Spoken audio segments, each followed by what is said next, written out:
Hello there. It is a pleasure to welcome you to this month's phrase builder and pronunciation practice lesson. In this month, since we're talking about food and diets and being healthy, we're going to talk about some more advanced level vocabulary for talking about food. Now, before we get into that though, just a quick word, one quick explanation about the word diet. Now, people use this to talk about being on a diet where you're maybe eating a certain kind of food to lose weight or to get a better body or something like that. But the word diet in general just means the food that you eat. So you can have an unhealthy diet where maybe you eat fast food all the time, or you can have a healthy diet where you eat lots of fresh fruits and vegetables and good meats or something like that. But again, to be on a diet, specifically in the kind of regular casual form of the word, it just means that you're eating a specific thing with the purpose of losing weight. But a diet really in general just means whatever kind of food you're eating. So let's say panda bears or pandas have a diet of bamboo. So panda bears eat, or pandas eat bamboo. That's what they eat. Or goldfish have a diet of little fish flakes or whatever they eat. So basically, anything, it just has a diet. To be having a diet just means the kind of food that you're eating. So there's two senses of the word. One is just the kind of food that you're eating, and the other is the specific casual way of talking about diet. To say that I'm on a diet means that I'm eating a certain kind of food so that I can lose weight. Well, now that we've gotten past that, we can go into our advanced phrases, and then after that we'll talk about a few other interesting casual things that come up in the conversation that will help you sound more native. Let's get started. Our first word is ingest. Ingest. Ingest. To ingest food means to eat food. So a young child might use the word I want to eat something, but a scientist might talk about ingesting food. So if you're having a stomach ache and you go to the hospital, maybe the doctor could say like, well, did you ingest something weird? Did you ingest some bad medicine, or did you ingest some old food? Now, this is, again, it's a situation where maybe a scientist would be using it, or especially if you are, someone that's like a medical person, you are a doctor, or you have academic work in food, that kind of thing, then ingest is a word that would come up regularly. It doesn't come up in regular conversations so often, but again, it's something I want to be teaching in this lesson because you will hear it, and especially you'll hear it in the conversation this month, so really be listening for words like this. Ingest. I had trouble ingesting some food because I broke my jaw, so I couldn't ingest anything. Ingest. Ingest. And connected with this word is to digest. Digest something. So when you digest something, there is the physical digestion, which you take food and then break it down into pieces so that your body can use the nutrients of that food. And there's also to digest information. If you've been a member of Master English Conversation for more than a few months, you'll probably remember I believe it was the lesson with my sister, I believe, and we were talking about journalism and society and talking about being able to digest information. So being able to take information and actually use that in a productive way, just like your body digests food. Next, edible. Now, this is actually a word that came up in last month's lesson set about plants and gardening. To be edible is just again, more advanced sounding word for can you eat something? So edible, just like doable or watchable or, legible. So legible means like if you have writing that's something that could be read, it's easy to read. So edible, we're taking eat and able, like being able to do something, and putting it together. Edible. Edible. So sometimes I go walking in the woods around my home and I look for edible plants. Edible plants. Or I'm looking for, maybe some edible mushrooms or some edible bamboo shoots. These are the little young bamboo pieces that are coming out, the young seeds that are growing. So anytime you're looking for something edible, it just means you can eat it. Edible. I hope you go out and be careful when you look for things, because maybe some things are not edible. They are inedible. Inedible. Inedible. Now here's something that's a quick side note, and a side note just means we're going to take our regular information like the lesson here and then just add some little piece of information that's also important. When you're learning about things like this, especially more advanced vocabulary, the best way to learn this is to learn the pieces of these individual words. Because what we're really doing is taking a word like inedible or indigestion, and then we're taking them and kind of mixing and matching and putting them together to make new words that basically mean like you can do something or you can't do something, that kind of thing. And if you can learn them in groups, you learn them together like inedible, indigestion, inactive, indestructible, things like that. You can learn that in means the opposite of what I'm doing here. And instead of learning the definition of that, you can kind of give your mind or give your brain a sense of what the meaning of that word is. So anytime you're listening to these, listen carefully for the patterns in the prefixes and the suffixes that we're using. So the prefix is the word that comes at the beginning of the sentence, and the suffix is the word that comes at the end, or the part of the word. So inedible. So inedible. So we've got able, which is kind of the suffix there. It's the last part of that, which means you can do something. And we're talking about eating, and then in means you can't do it. So inedible, inedible, inedible. So practice with the prefixes and suffixes and listen carefully to all these words as they appear in the conversation. Next, your daily intake. Daily intake. So again, we're going to take in, your intake. Often the diet that's recommended by the government or by doctors or whatever, they recommend a daily intake of, maybe 2 glasses of milk or 8 glasses of water or, whatever the food is, but they talk about what you should be eating. Again, it's just a bit kind of higher level vocabulary, but it means the same thing. So how much should you eat every day, or what's your daily intake? Your daily intake.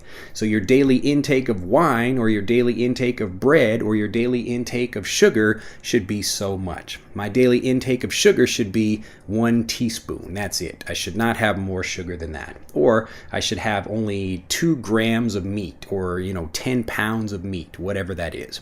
Your daily intake. Daily intake. Next, health nut. A health nut.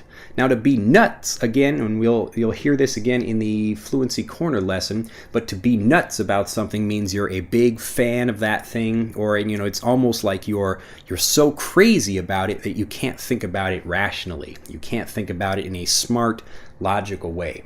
So if I am a sports nut, then I really love my local sports team and I'm always cheering for them and I watch every game. And if I am a health nut, it means that I'm serious about health and I'm always learning about new things. What's the latest diet? What's the latest way to get healthy? So I am a health nut. A health nut. You'll hear this in the conversation again. Health nut. Health nut. Are you a health nut? Are you a sports nut? Next, we've got extract and extract. Extract. Extract. Now this is weird. Let's get into this a little bit because you will hear this frequently in English where we're talking about the verb form of something and the noun form of that same thing. So with extract, we're going to talk about vanilla, which I talked about in the lesson. And I actually learned I had made a mistake, which you'll see in the video because I make mistakes all the time. I thought vanilla was coming from the bark of a tree, but that was cinnamon, which I also had remembered, but I kind of forgot too. So you'll see me make a mistake. It's pretty funny actually in the lesson. But to extract something means to take out a part of something, like you could extract my blood, or you could extract gold from the ground. It doesn't mean that you like suck it out, but it just means to take something from one thing and move it to another one. So usually you're leaving the rest of the dirt there in a gold mine and you're extracting the gold. But the noun form becomes extract, extract, extract. So we talk about vanilla extract, vanilla extract, vanilla extract. So we want to extract the vanilla, or we want to extract the vanilla from the bean that it's in, or we want to extract the gold. So let's extract the gold. But once we have the vanilla, we want to make vanilla extract, vanilla extract. Now this is something you have to watch the conversation so you can see how we do this naturally to listen to, oh, you can make vanilla extract, vanilla extract. Now this isn't something that's really particular that you really have to worry about. Most people will understand from the context of the situation. So if you're talking about vanilla extract, then people understand they mean like the bottle of liquid where you've got kind of vanilla flavor in it. So that's a vanilla extract. Or if you want to extract some gold, people will understand what you're talking about as well. And that's why the context of the sentence is very important, or the context of the conversation. Next, salinity. Salinity. When I'm pronouncing it fast, salinity. Even though, again, we have that T sound, salinity becomes salinity when we're pronouncing it quickly. What's the salinity of the ocean? The salinity. The salinity of something just means the amount of salt in it. The salinity. Salt content. So there's really nothing amazing about the word. It's just the more scientific way to talk about what percent of salt or the salt content of something. And so when we're talking about the actual rocks of salt, which you can see in the conversation, we're talking about the different levels or the different amounts of salinity. Salinity. Listen for this word in the conversation. Salinity. Next, a nice, easy, fun word that you will see a lot of in casual conversations is raw. Raw. There is a kind of popular movement now about eating more raw food, so uncooked food. And the reason this is because a lot of the nutrients are destroyed or removed from food when they're cooked. Now, some things, actually, the food becomes better for you when you cook it. Again, I'm not a chef. I don't know specifically, but I've heard both of these things. And the raw thing, it's just you could be eating anything like raw fish or especially raw vegetables. So instead of cooking things or boiling them, you just eat the raw vegetable. I actually like to eat lots of raw vegetables. I like salads, and a lot of people in Japan make fun of me because I like to eat raw carrots. So they say I look like a rabbit. That's okay. I look like a rabbit, maybe. But I like to eat raw carrots. But there's some things that you should stay away from, like raw eggs. Maybe some raw eggs can be good in some places. I know in Japan I've actually had raw eggs, but I recommend you don't try raw chicken. Now that actually, that was really awful for my body. I actually talked about that in a lesson where I went to Japan recently. But I talked about eating raw chicken, and I do not recommend you eat raw chicken. It will definitely, or it could potentially be quite bad for your body. Raw. Our next word is unadulterated. I really love this word, unadulterated. This is a really classy, advanced way of saying that you haven't put any chemicals or any bad things into something. To adulterate something means to put like a poison into it, or a bad thing, a chemical, or to even just mix it and make it not pure anymore. So unadulterated honey means there are no processed foods or sugars or anything added to the honey. It is pure. So it's just a, again, more advanced way of saying pure or fresh or natural. So that is just kind of the normal food. It's unadulterated. And if you adulterate something, you add something to reduce the purity of it. So you could have unadulterated food, which is usually what we talk about it. And again, it doesn't mean it's necessarily poisonous or bad for you. It just means you're lowering the purity level of that. Adulterated or unadulterated. I like to eat unadulterated honey. I like to eat unadulterated honey. Now we'll get into some of the longer phrases that appear, and we'll make a few sentences and go over their pronunciation. Here we go. The first one is my mistake. My mistake. This is a very casual, very clear and easy way to say, oops, I've made a mistake. So in the conversation when I'm talking about I thought I was being smart, that show I knew that vanilla came from the bark of a tree, but it actually doesn't come from the bark of a tree. And I'm a little bit stupid, I guess, maybe, because I was even talking about vanilla beans. So if it's a bean, it comes from the bean of the tree and not the bark of the tree, but we all make mistakes. So instead of a longer thing about I'm sorry, I made a mistake, which is kind of a longer thing to remember, and it's a bit more just kind of not so natural to say, you can just say, my mistake. My mistake. And usually my mistake is for something that's a casual thing. It's not such a big problem. Now, if I have a bad car accident, I would not say, my mistake. I mean, that's a serious problem, so we wouldn't use my mistake. But in the conversation, I'm using my mistake because it's just not that big of a deal. It doesn't matter if vanilla comes from the bark of a tree or if it comes from the bean of a tree. So, my mistake. So, my mistake for introducing it the wrong way. But it's a great example of a nice phrase you can use when you do make a pretty kind of nice, not such an important mistake. My mistake. My mistake. Next, in the same boat. In the same boat. To be in the same boat with someone just means that you have the same situation as them, or you are doing the same thing that they are. And more importantly, whatever happens to them will happen to you also. So usually to be in the same boat with someone means if they are having a problem, you are having a problem as well. So right now you and I could be in the same boat if we are both working for the same company and maybe the company is not doing so well. So, people are talking about like losing their job, or they're talking about the company being bought by another company. And so we are both worried, and we are connected because we are both in the same boat. We're in the same boat on this one. We're in the same boat. So you and other people that are learning English are in the same boat. You can also be learning things or doing things where you're connected to the other people. So to be in the same boat just means you're experiencing the same thing in the same way. And usually, if one thing that's good happens or bad happens, that same thing will happen to the other person as well, because you are in the same boat. So if the boat sinks, you both sink. If the boat does well, if the boat goes higher or makes it to wherever it's going, then you both get there. In the same boat. In the same boat. Next, treat it like. Treat it like. To treat something in a certain way means to think about it or use it in a certain way. You'll often hear young children that are maybe teenagers that are saying, "Don't treat me like a kid. Don't treat me like a kid." So they are at that age, maybe 12, 13 years old, where they are starting to become an adult, and they are saying, well, don't treat me like a kid. So that means don't think of me like a kid and behave with me as if I were a kid. You can also talk about treat my home like it was your home. So treat my home as if it were your home. So treat it like family, or treat it like it's your own home. So to treat something like something else just means to think about it in a certain way or use it in a certain way.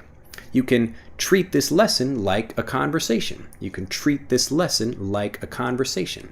And that just means that it may not be an actual conversation, but you can think about it as if it were a real conversation, or like we are having a real conversation and we can talk to each other. So treat it like family, treat it like your home, treat it like a kid, treat it like a conversation. It's just the same thing as saying it's compared to this thing, so use it like this or think about it like this. Next, when native speakers are cooking, we often talk about the comparison or the ratio of ingredients. And we don't say 2 cups sugar, 1 cup flour, because that's only for a certain number of ingredients. Let's say I'm having a recipe for cookies and it says 1 cup sugar, 1 cup flour. So what I'm really doing if I want to make a really, really big recipe is 1 part sugar, 1 part flour. This means if I have 4 cups of sugar, I have 4 cups of flour as well.